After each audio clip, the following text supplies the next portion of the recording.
And hello everybody and welcome to the Movie Pit Podcast. I am your host Christian. Thank you very much for joining me on the podcast this week. It's Friday, guys. It's Friday. It's finally the end of the week and we can all relax and enjoy knowing that the weekend is coming. So, hello, welcome once again to the Movie Pit Podcast. Of course, we'll be talking about all the latest breaking movie news that has come out throughout the week, and I bundle it here with all the big news items to give it to you guys in one little solid podcast. We do have some pretty big news items to talk about. It was a relatively light week, big news-wise anyway, so the show might be a little light as opposed to other weeks, especially last week when we had a lot of movie news to get to. But let's get right to it. And the first movie news item we're going to talk about is, of course, the news item that came out after the podcast went out last week, which was the live-action Aladdin movie is eyeing an actor, obviously, for the role of Jarfar in Marwan Kenzari. So he's a relatively newcomer to Hollywood, and they're also adding an SNL alum for a new character for the film. So negotiations are currently in place with Kenzari to play Jarfar, who of course wants the genie, but that will be played by Will Smith for nefarious reasons and plans and all around bad guy-ness. The film nabbed newcomer Mena Mossad, I think that's how you say his last name, as Aladdin, and Naomi Scott as Princess Jasmine last month. However, it looks like the film will now also add former SNL cast member Nasim Pedrad. I think that's how you say her last name. That was a role created specifically for the film in Mara. She will play the handmaiden and friend to Princess Jasmine, a part that is described as a comedic supporting role. So there is that. The film will follow essentially the same story as the animated film, which has Aladdin as a street rat, at least according to the synopsis that was given in the report, who pretends to be a prince to win the hand of Princess Jasmine. During that, he comes across a magic genie that grants him wishes and puts him in the crosshairs of the Grand Vizier of the Sultan of the fictional country that the story is involved in Jafar. Now, Kenzari, like I mentioned, he isn't really well known here in the States. He had a small role in the Ben-Hur remake, which no one really saw, which I don't blame you because it wasn't that good. He also appeared in The Mummy as Russell Crowe's Dr. Henry Jekyll's right-hand man character. He had a name, I can't remember what it was. But he will appear later in potentially his breakout role in the film Murder on the Orient Express. He will also be in the Netflix original film What Happened to Monday, which will come out fairly soon, I believe. I don't think it's out yet, but I think it will come out, I believe, either later this month.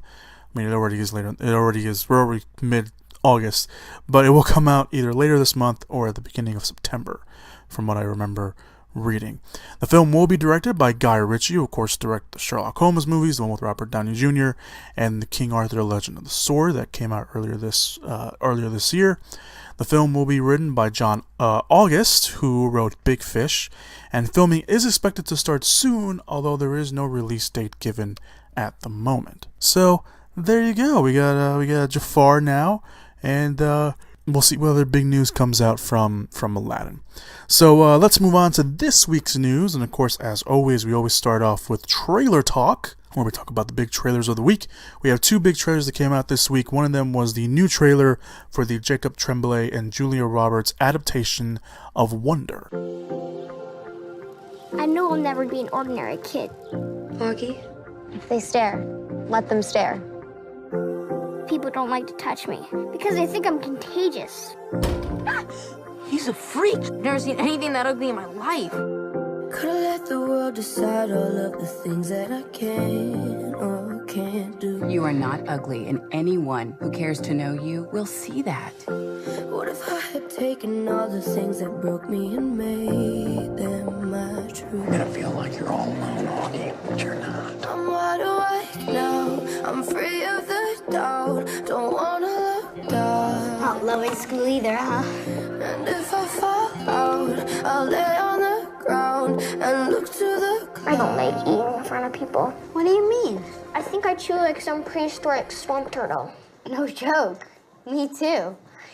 It's like I got brand new eyes and I can finally see what it's always been right there in front of me. And with these brand new eyes, I'll take in everything and I will finally see. Awesome.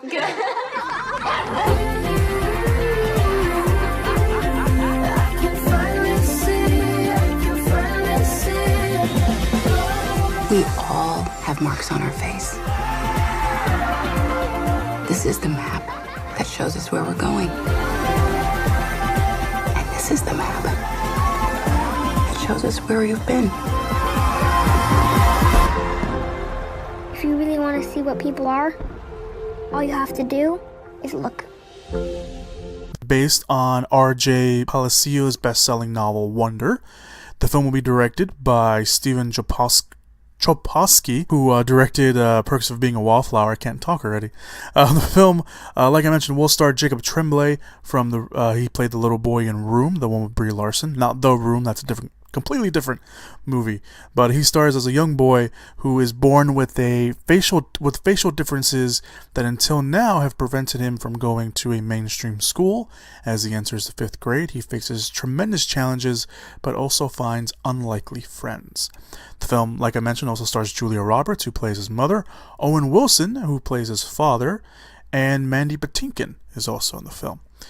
So I have not read the book. I do have a copy of it. It's one of those books that I bought like years ago, that's just sitting there on my bookcase of books that I need to read.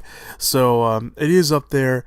It is something that I'm interested in reading. I did hear very good things about it, and the movie is now coming out, and the movie looks like basically one of the ultimate tear jerkers of the year. So we have that to look forward to, I guess. The movie does look good. It does look good. So I will not make fun of it for that. But it does look really good. You got Jacob Tremblay in there, who's really unrecognizable with all the makeup that they put on him, really. And of course Julia Roberts is in there, Owen Wilson's in there. It looks Mandy Patinkin, I should say, is in there. I think he plays the principal or something, or one of the doctors of the school that the character goes to. So it looks really good. The movie comes out on November 17th, so look forward to that if you want to go check that out. But the second big trailer and the big trailer that came out this week was the first full trailer, I should say, for Darren Aronofsky's newest film Mother. We spend all our time here. I want to make a paradise. She redid all of it, every last detail.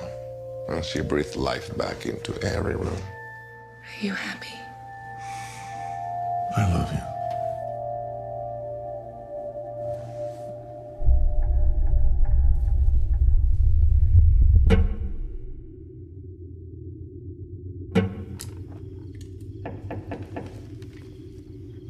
Please, come in.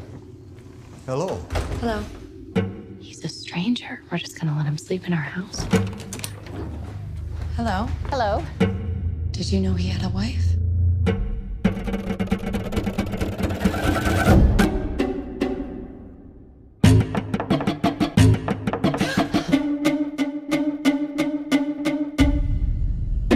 He has pictures of you in his luggage.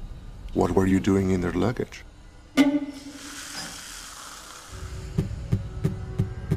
What do they want? God help you.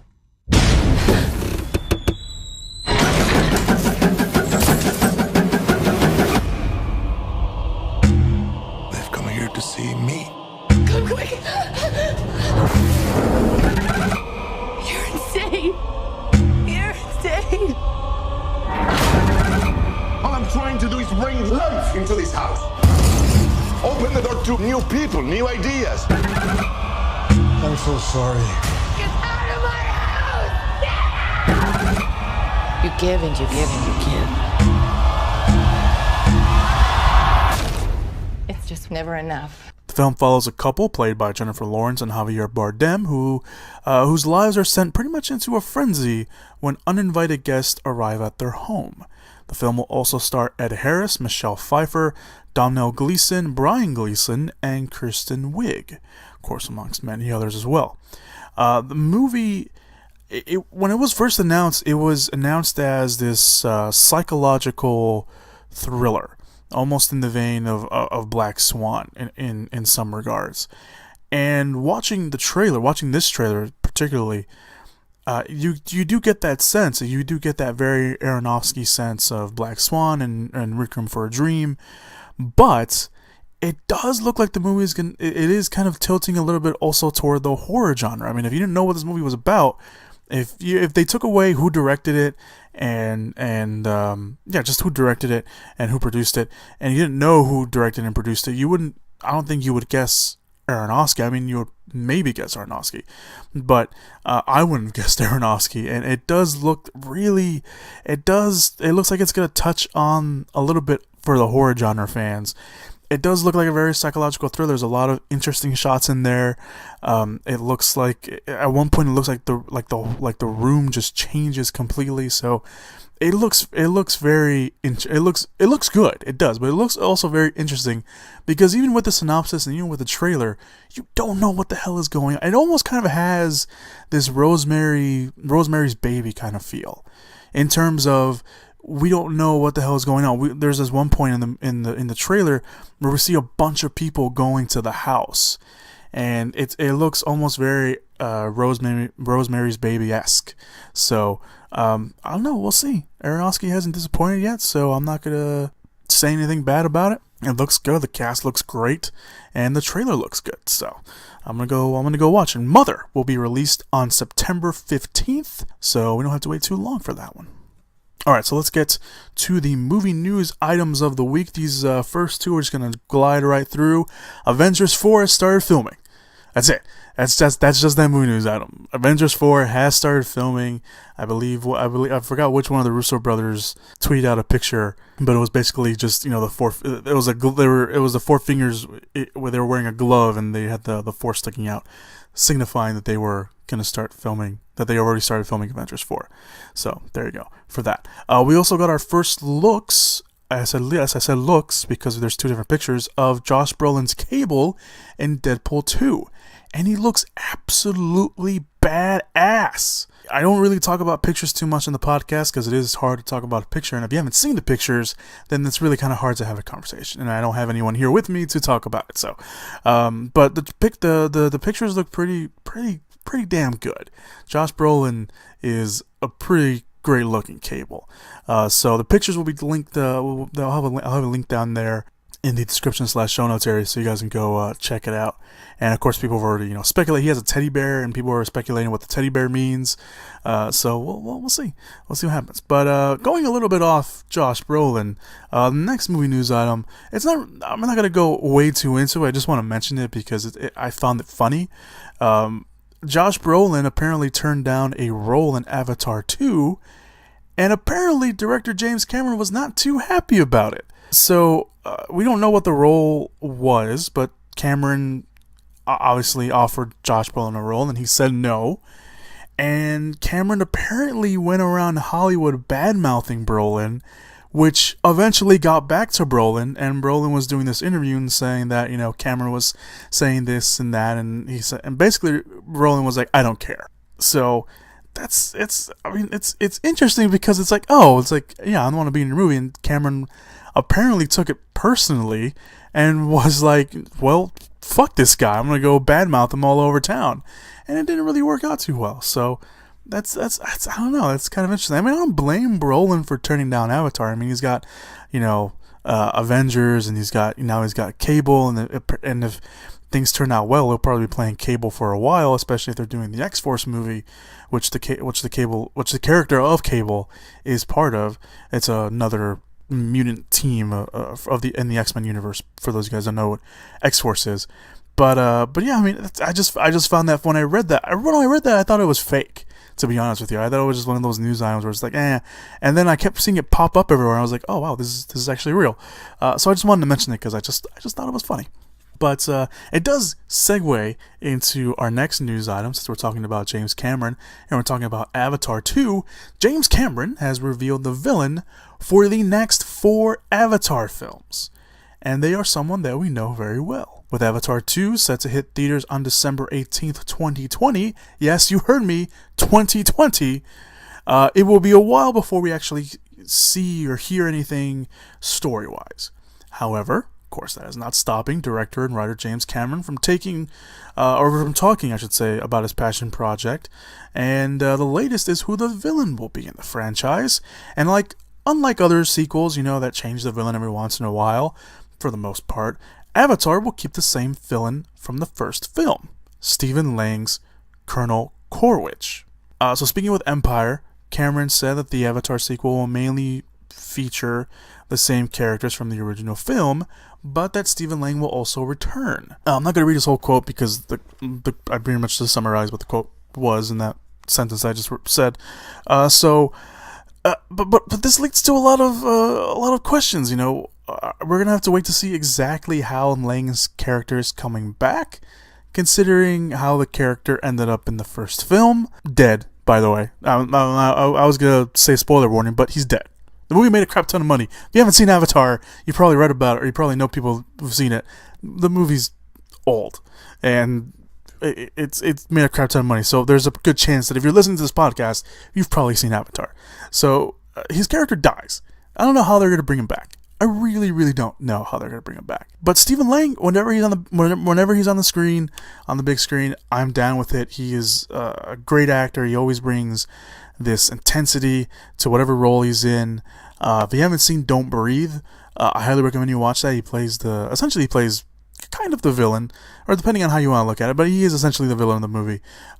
He's great in that. He is. So anytime I see Stephen Lang on the big screen, I'm happy because he's great, and he's just one of these guys who's been working in Hollywood for so long. And it wasn't until Avatar people were like, "Oh, hey, that's Stephen Lang." And of course, going a little bit back to the beginning story, he was one of the big fan casts for to take over the role of Cable. I was on that train because I thought he would have made a great Cable, but they went with Josh Brolin, which is fine. Josh Brolin is a great actor as well, and we'll see how this turns out. We'll see how this specifically turns out with him coming back from the dead. I don't know how they're going to make that work, but we'll find out. So this also, somewhat a little bit of a segue, it does involve James Cameron. Arnold Schwarzenegger says he's filming Terminator 6 next year. So we'll definitely put this under the we'll wait and see section of the news. The Terminator franchise star Arnold Schwarzenegger talked to the Playlist and said this, saying, quote, "In March next year, I'm shooting Terminator 6. James Cameron and David Ellison are back on board, and then comes Conan." End quote. Now, the interview with the Playlist, I'll try to, I just took the snippet from another outlet, so I'll, if I can find that interview, I'll post it down below so you guys can go read it. But it's the interview was said to cover his whole filmography, and they were just having a basic kind of interview with him, and they were talking about stuff that he was gonna do in the future. And of course, the question of Terminator came up, and of course, Conan's been in the works for years now, but this one, however, of course, stuck out. Now, a couple weeks back, we mentioned here on the podcast that the originator and creator of the franchise, James Cameron, talked about redoing the franchise with another possible trilogy to reboot everything once the rights reverted back to him next year. Now, that went along with a report/rumor that came out back in January, I believe it was January, that Cameron and current rights holder David Ellison, the David Ellison that Schwarzenegger mentioned in this quote, wanted Deadpool director Tim Miller to direct the film. Now, none of this is confirmed. We don't even know that another Terminator film is actually officially greenlit. So either Arnold let it slip that this was going to happen, or he was told information that wasn't correct. Because unless Cameron is pulling double duty on the Avatar movies and working with David Ellison to find a writer for the film and start filming next year, that sounds pretty optimistic, and that sounds very quick. Now, again, it is just August, so they could find a writer to write the movie and have it pretty basically done maybe by March, at least according to to Arnold's quote, and if they can find a cast and then they can lock down Tim Miller, which will be kind of hard because our next news item concerns Tim Miller and his directing duties. But if they, I don't know, and this is hard because on one hand you have all these factors. You have, and a March start date sounds very, very quick. So that sounds like they're very eager. They're very eagerly and speedy. Speedily is not a word. They're and fastly working on a script, which is fine, which is great. I mean, obviously James Cameron is in the early stages of working on Avatar, and David Ellison, of course, again the current rights holder for the Terminator franchise. If they start working on it right now, I guess that would be good. I mean, James Cameron is working with David Ellison, so the rights issues going back to Cameron wouldn't be too much of a hassle since they're working together. I guess they have a very good working relationship, but I don't know. We'll see. And Conan, that's a whole other thing because they were working on Conan for years. Another Conan movie with him, but they've been working on that for years, and we're not going to touch on that. We're just going to touch on Terminator because that's what we're talking about. Because that was the bigger news item that he mentioned. So we'll see. So again, another segue. Moving on to all this is connected. Deadpool director Tim Miller is officially set to direct an adaptation of Necromancer. Now, of course, Tim Miller shocked the world and shocked everyone when he left the director's chair for Deadpool 2 over creative differences. However, he said that there was no bad blood with anyone on the Deadpool crew or the studio, and to show that, the studio gave him the director's chair for the long-in-the-works adaptation of William Gibson's cyberpunk novel Necromancer. And this was, again, at the beginning of the year, and now Miller, at least according to a lot of reports this week, has officially signed on to direct the project. Now, for those unfamiliar with Necromancer, including myself, to be honest, I never heard of this novel, the synopsis reads like so. Henry Dorset Case has the sharpest data theft in the business. Until vengeful former employees cripple his nervous system, but now a new and very mysterious employer recruits him for a last chance run. The target, an unthinkable, powerful artificial intelligence orbiting Earth in service of the sinister Tessier Ashpool business clan. With a dead man riding shotgun and Molly mirror-eyed street samurai to watch his back, Case embarks on an adventure that ups the ante on the entire genre of fiction. So that's the synopsis. There's currently no writer on the project, and this sounds a lot like up Miller's alley. Now, Miller is part, and I think he is also the owner of Blur Studios, and they do amazing visual effects. If you saw the American remake of The Girl with the Dragon Tattoo, you know the beginning opening credits that's basically just all animated? That was Blur Studios. Blur Studios does a lot of special effects. They did some of the special effects for Deadpool because it was easy for Tim Miller to be like, hey guys, come, work over here with this movie since, you work for me. So, but Blur Studios, they do a lot of special effects, and they do a lot of great special effects too. So Necromancer will at least be a visual spectacle, if not a also potentially great story. There's Jesus Christ. There's currently no production date. I seriously can't talk. There's currently no production date for the film. And again, this is where the question of, okay, if the Terminator movie is going to start filming in March, what will happen with Necromancer? Because I'm sure that Miller will probably have a hand in finding a writer and, getting his own ideas for this. So this is where the question is. So does he film Terminator and then does he film Necromancer? Or will he be so busy with Necromancer that he won't be able to work with Cameron and Ellison and whoever they get to write the Terminator movie over for them? So a lot of factors go into that. So that's why the March shooting date for Terminator sounds very optimistic. However, I am glad that Tim Miller is getting more work in Hollywood, especially after directing Deadpool. So. Alright, so that's all the segue movie news items I have for you guys to start off the podcast. Let's move on to the rest of the movie news items. Normally this would have started off the podcast because it's such a short movie news item, but of course we had all this other stuff to get to. So Chris Pratt's Cowboy Ninja Viking adaptation gets a 2019 release. Comic book adaptation of Image Comics property Cowboy ninja Viking, which has been in the works since 2010, got a big boost when Chris Pratt, of course now one of the biggest names in Hollywood, came on board to star in the film back in 2014, and Zombieland and Deadpool writers Paul Renrick and Rhett Reese were going to write the film. However, that was all the way back in 2014. Since then, the film has been pretty quiet, until now.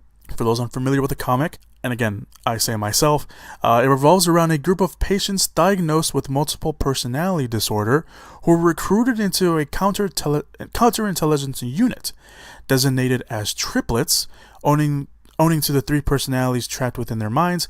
These expertly trained and highly skilled agents turn into mercenary assassins once the program crumbles. Duncan, the main title character and the role that Chris Pratt will play, tracks down these rogue agents. Now, the Hollywood Reporter reports that Universal Pictures has given the film a June 28th, 2019 release. There are no other news there's no other news on the project, but the film does now have a producer in Michael DeLuca. He is a big name super producer in Hollywood right now, and there is still no director attached at the moment either. But like I mentioned, this is I only mentioned it for the movie for the release date because it's been a while. It's been so long since we've heard of anything about this project. I didn't even have the podcast when this project was announced. So it's very cool that they're going back to this and that Chris Pratt is still attached. So it should be interesting to see Chris Pratt play a cowboy, ninja, and a Viking. Well, let's move on to the rest of the movie news that came out this week. Jennifer Garner is eyed for the action thriller Peppermint by Taken director Pierre Morel. Now, Jennifer Garner looks like she's re-entering the action genre, as she is currently in talks to star in the action thriller Peppermint. The film will be directed, once again, like I mentioned, by Taken director Pierre Morel, and follows a wife whose husband and daughter are gunned down in a drive-by.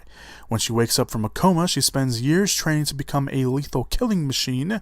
On the 10th anniversary of her family's death, she targets everyone she holds responsible, the gang that committed the crime, the lawyers that got them off, and the corrupt cops that enabled the murderous incidents.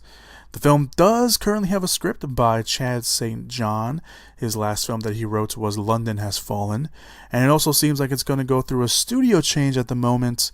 It looks like it was set up at Lionsgate, but now it's going to be set up at STX Entertainment. But that's not confirmed yet. So, and that's some studio changes. I don't usually like to mention studio change unless it's really big, because it's a studio change. I mean, I don't think people really care about that.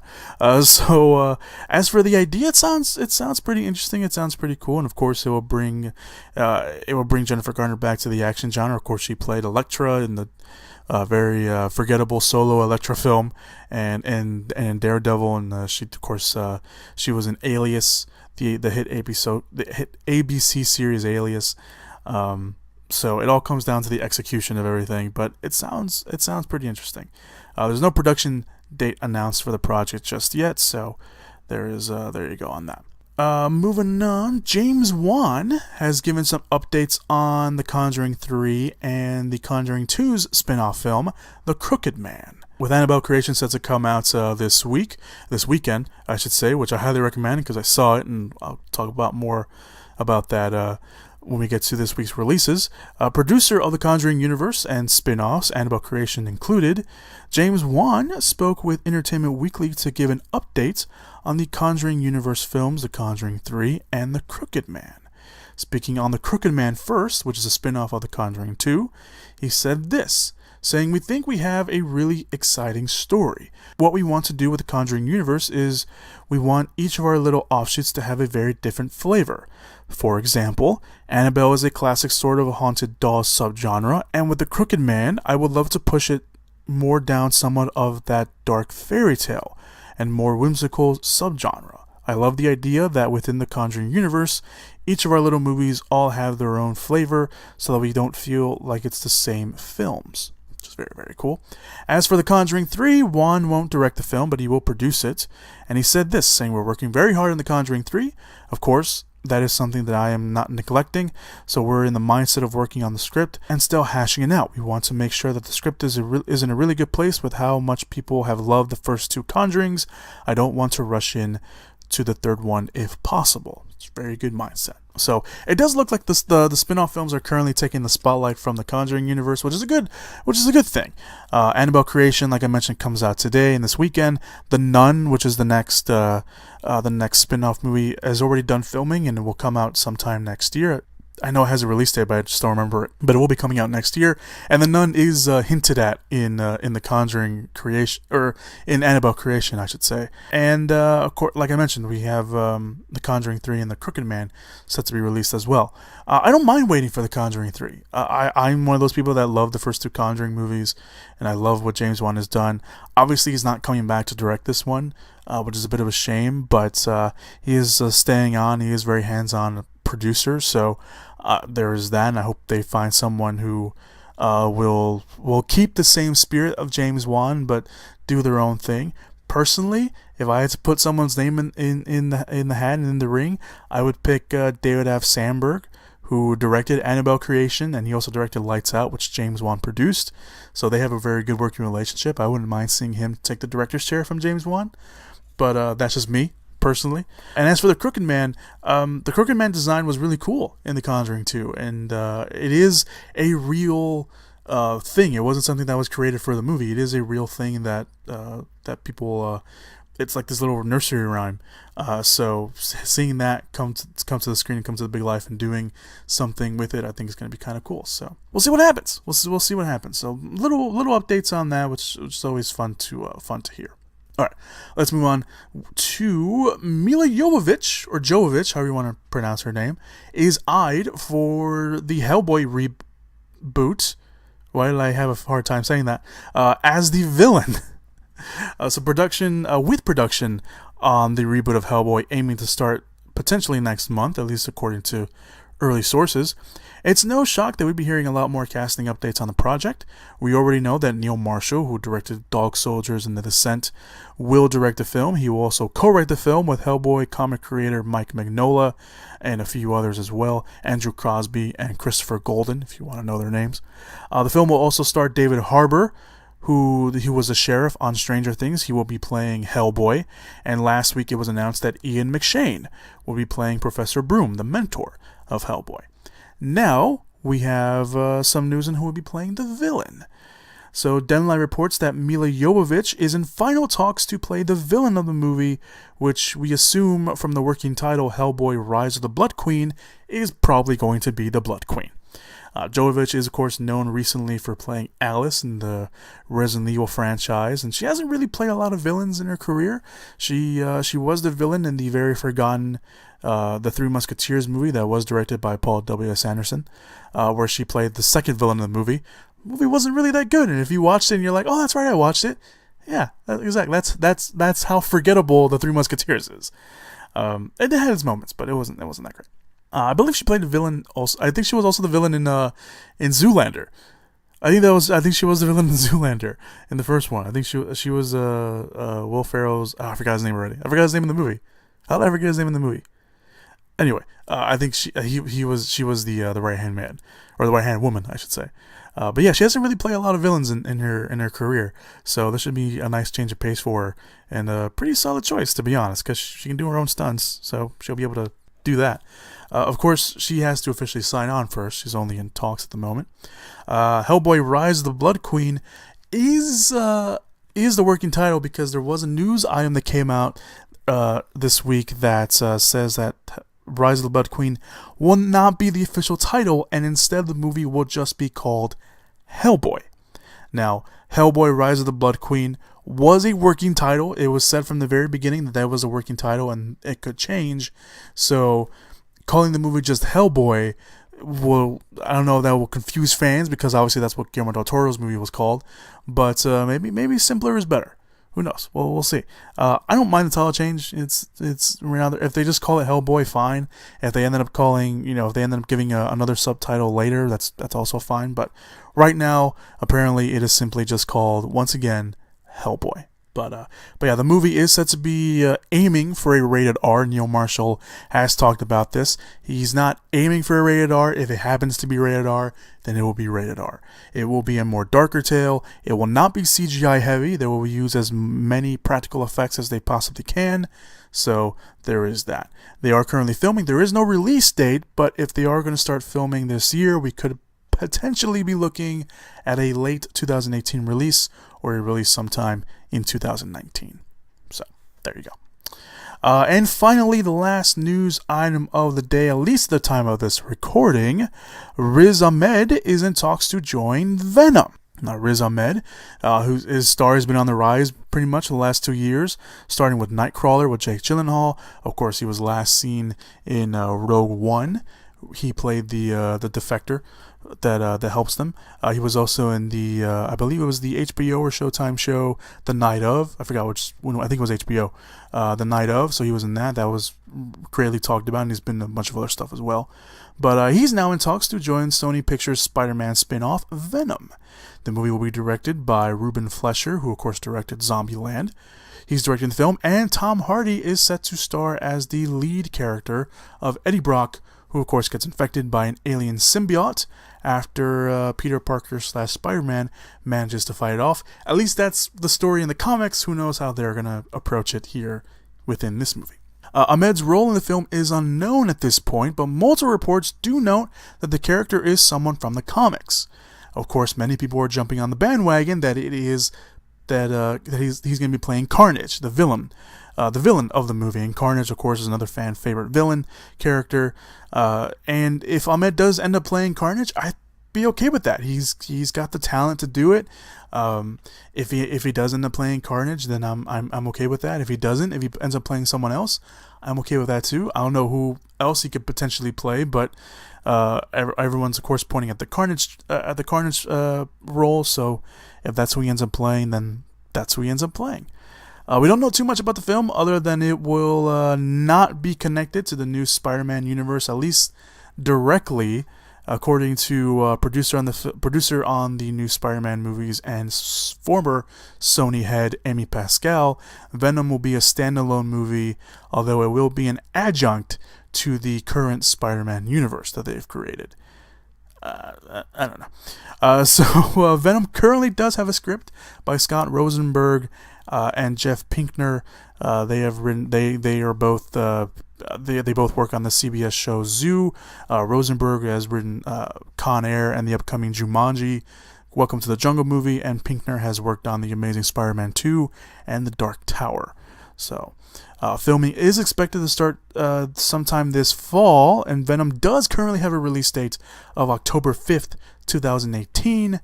So, we'll probably be hearing a lot more of Venom in the coming months. We'll probably find out who Riz Ahmed will be playing later as well. So, there you go. And that's it. That's all the movie news I got for you guys this week. Like I mentioned, it was a very light week, but some pretty biggish news items have come out. And again, this is all the movie news items at the time of this recording. There is a lot of other news items that I don't talk about in the podcast that I put up on the Facebook page. This is where the plugs come in. The Facebook page link is down below in the description / show notes area. If you guys want to go check that out, there's a link down there if you want to go check it out, or you can just go to facebook.com/moviepits. Facebook.com/moviepits. That is, again, there's a link down below if you want to go check that out. It's a clickable link, sends you right over there. Give me a like over there, I'd really appreciate it. It's basically, you get an early preview on what we're going to talk about on the podcast, although I go more into detail on the podcast than I do on the Facebook page. And also, a bunch of other stuff's up on there. You get all the movie news, you get movie news items we don't talk about here on the podcast because of flow or because I just don't have too much to say about them. And yeah, and it's basically a Facebook page for the podcast, and you guys can get in contact with me through there as well. While you're down there, you can also go check out the link for the WordPress account where I do all my written reviews. They're all non-spoiler written reviews. I do have some stuff in the works that I'm working on. Just make some tweaks to them. And they're all, of course, movie related, but there is that. I will have a written review of Annabelle Creations up there, hopefully either today or early tomorrow, for you guys can go check out on that. And of course, I do written reviews basically for all the movies that I shouldn't say basically for all the movies I watch, because I do watch movies and I don't always review them. But yeah, so I'll definitely have an Annabelle Creation review up there for you guys either later today or or early tomorrow for that. Also, right down there, you can go check out the links to my Twitter and my Instagram. And if you're listening to this on SoundCloud or YouTube, there is a link down below so you guys can go check out my iTunes page, because the podcast is on iTunes. I would really appreciate it if you guys go give me a listen on iTunes. And leave me a review and a rating, and I will read your reviews and ratings here on the podcast live. Really appreciate it if you guys do that. It really helps me out in the long run for that. Also, if you're listening to this on SoundCloud and YouTube, you feel free to leave me comments and message me as well. But I really appreciate if you go do it over there on iTunes as well, because it does help me out over there on iTunes. So again, link down below in the description/show notes area. Also, while you're down there, you guys can go click on the trailers and any other little thing that I put down there as well. Alright, let's move on to this week's releases, shall we? Because we have quite a few to talk about. So we have quite a few limited releases to talk about. The first one is Ingrid Goes West. An unhinged social media stalker moves to LA and insinuates herself into the life of an Instagram star. The film stars Audrey Plaza, Elizabeth Olsen, Osei Jackson Jr., Wyatt Russell, and Palm Clementif, aka Mantis, from Guardians of the Galaxy Volume 2. The movie looks pretty good. It looks interesting. I know I've been hearing some pretty good reviews for it. I like Elizabeth Olsen. Audrey Plaza isn't always my cup of tea, but she is really good when she's given good material. And yeah, so it doesn't look that bad. It does look like a very quirky kind of dark comedy-esque movie. So it probably won't be for everyone, but it is getting a limited release. So there is that. The next limited release is The Only Living Boy in New York, directed by Mark Webb, who of course directed the Amazing Spider-Man films. Adrift in New York City, a recent college graduate's life is upended by his father's mistress. The film stars Colin Turner, Kate Beckinsale, Pierce Brosnan, Kiersey Clemons, Cynthia Nixon, and Jeff Bridges. I think I've seen the trailer once for this movie, and it was online. I don't know. It looks, it's got a great cast. You know, Kate Beckinsale, Pierce Brosnan, Kiersey Clemons, Cynthia Nixon, Jeff Bridges. But I don't know. So it's one of those movies where you're just like, I don't know. So there's that. The next limited release, and the final limited release that we're going to talk about, is A24's newest film, Good Time. A bank robber finds himself unable to evade those who are looking for him. The film is led by Robert Pattinson and Jennifer Jason Leigh.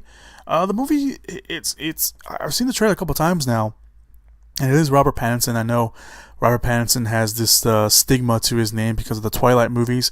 However, he's done some really good stuff outside of Twilight. I've seen him in what was it, The Road with Guy Pearce. He was really good in that. Just saw him recently earlier this year in what was it, The Lost City of Z. He was in that, and he was pretty good. He has a pretty decent chunk role in that movie, and he was almost unrecognizable, really. He had a big beard in that movie. But Robert Pattinson's doing some great stuff, and he looks pretty good. And looks pretty good in this. So I don't know. It should be interesting to kind of see how that works out.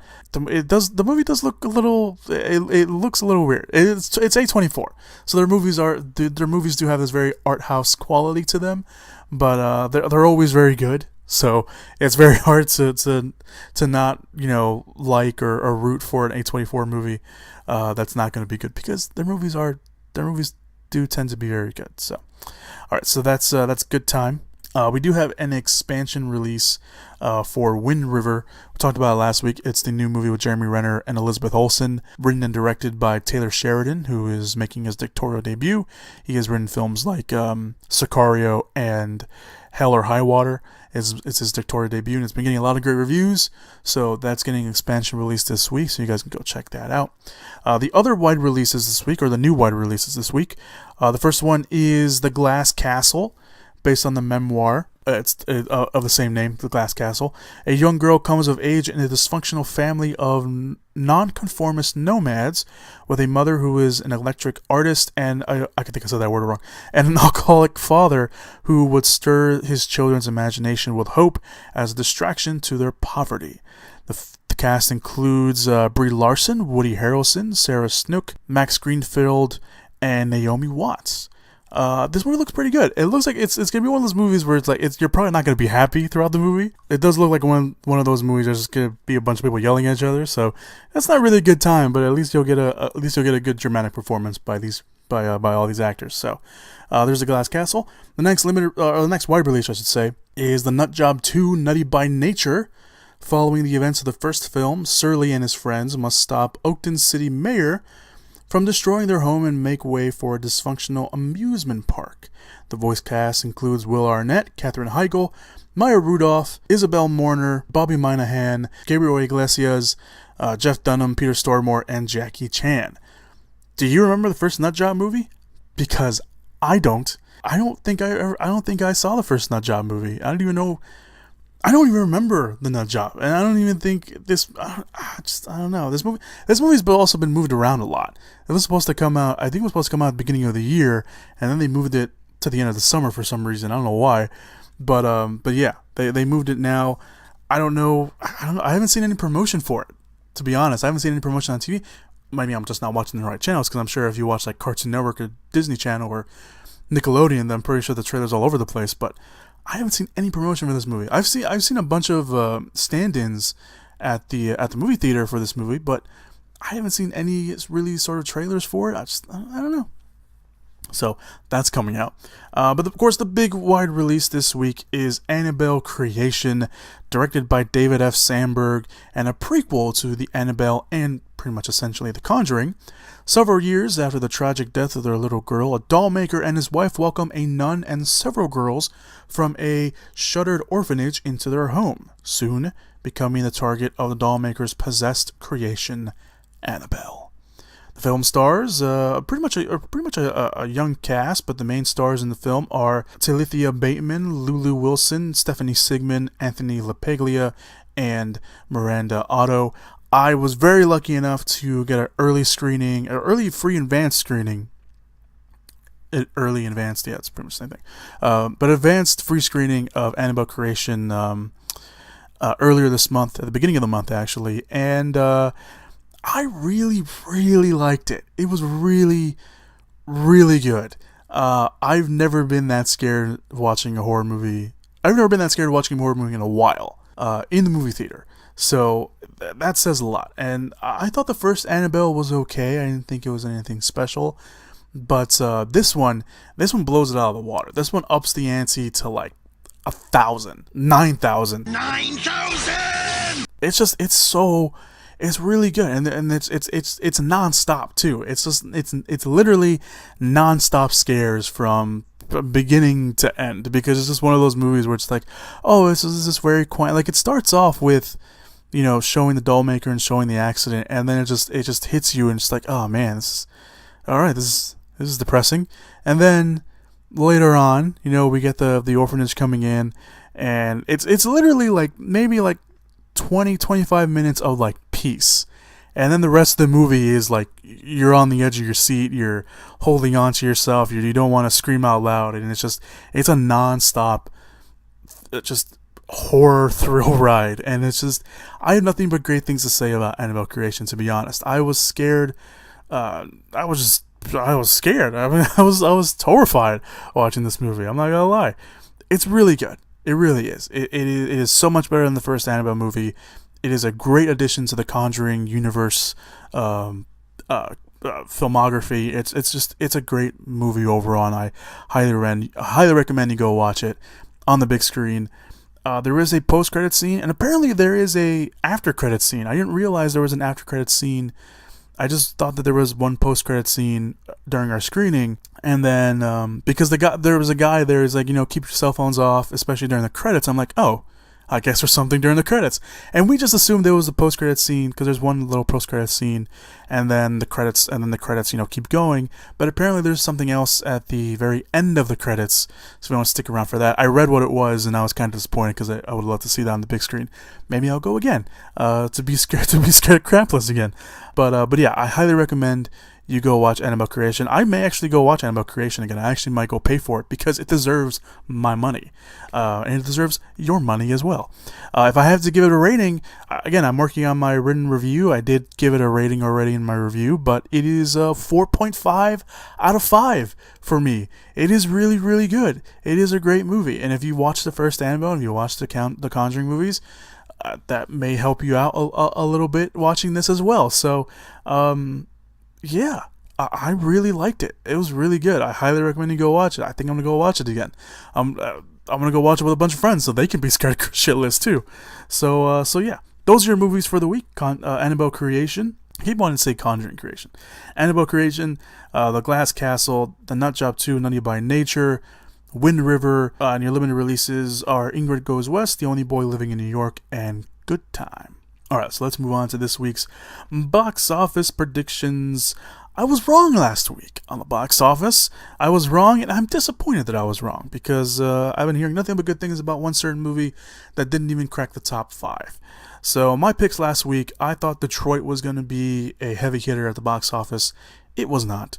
Just give you a little preview on that. So Detroit, my picks last week were Detroit, The Dark Tower, Dunkirk, The Emoji Movie, and Girls Trip. Last week's actual box office was The Dark Tower, Dunkirk, The Emoji Movie, Girls Trip, and Kidnapped actually made it into the top 5. I didn't think that Kidnapped would make it into the top 5, but apparently there's an audience for that. Detroit came in at number 8. That's kind of disappointing. I actually haven't seen Detroit. I was actually very busy this weekend that I couldn't go watch Detroit, but I am going to go watch Detroit this weekend. But I've been hearing nothing but Detroit's getting nothing but great reviews, so I don't know if people just don't want to go watch it because they don't want to sit in the theater and feel uncomfortable, overt racism, because they probably deal with it on an everyday basis. But yeah, I don't know. It was weird that Detroit didn't even break the top 5. I'm kind of disappointed in people for not going to watch it, because it's a very good movie. I'm hearing it's a very good. Again, I haven't watched it yet, but I assume it's a really good movie too, because of all the great reviews and the great cast and the fact that it's Catherine Bigelow directing the movie. So yeah, there's that. So my picks this week, I don't think it will be any kind of surprise. I think Annabelle Creation will be the top movie this weekend. If it isn't, I will be very surprised. But Annabelle Creation at number 1. The Dark Tower will probably hold on to the number 2 position this week. Dunkirk will be number 3. I think The Nut Job 2, Nutty by Nature, will be number 4. I think it is a kids movie. It's the only kids movie coming out now, and I think parents are done taking their kids to go watch the Emoji Movie. They're probably going to go take them to go watch The Nut Job 2, Nutty by Nature. It is getting a wide release. It is getting a very big wide release. So there is that to consider as well. So that will be number 4, and Girls Trip will stay in the top 5 at number 5. So once again, Annabelle Creation number 1, Dark Tower number 2, Dunkirk at number 3, The Nut Job 2 number 4, and Girls Trip at number 5. Those are my picks. I could be wrong again, but that's what I got going for me. And that's it, guys. That's all I got for you guys this week. Obviously, at the time of this recording, so obviously, if anything news-wise drops, obviously go check out the Facebook page. There's a link down below in the description/show notes area. While you're down there, of course, go check out the trailers. Go check out the first looks at Josh Brolin's Cable, and the links to the trailers. Facebook and Instagram, or my Twitter and Instagram are down there, and the WordPress account is also down there as well. Also, if you're hearing this on SoundCloud or YouTube, go check me out on iTunes. The podcast is up there as well. Go leave me a review and rating, and I will read it here on the podcast for you guys. Really help me out over there as well, so go do that. And obviously, if you're listening to this on SoundCloud and YouTube, feel free to also drop me a comment or a message and start a conversation with you guys. So yeah, that's all I got for you guys. Thank you guys so much for listening to the podcast this week. Like I mentioned, it wasn't that big of a podcast because it felt like a very light week. If you do go to the Facebook page, there is a lot of news items up on there that we didn't talk about on the podcast. So there is that as well to go check out and look forward to. All right, that's it. That's all I got for you guys. Like I mentioned, that's all I got for you guys. How many times have I said that now? It's like I said it like 3 times. Let's start a drinking game. Actually, no, don't start a drinking game. That's probably going to be unhealthy for you guys. But yeah, that's it. That's all I got for you guys. Thank you guys so much for listening to the podcast this week. Hopefully you guys have a safe, fun weekend this week.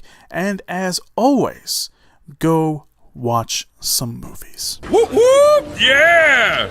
Give it up! Movies!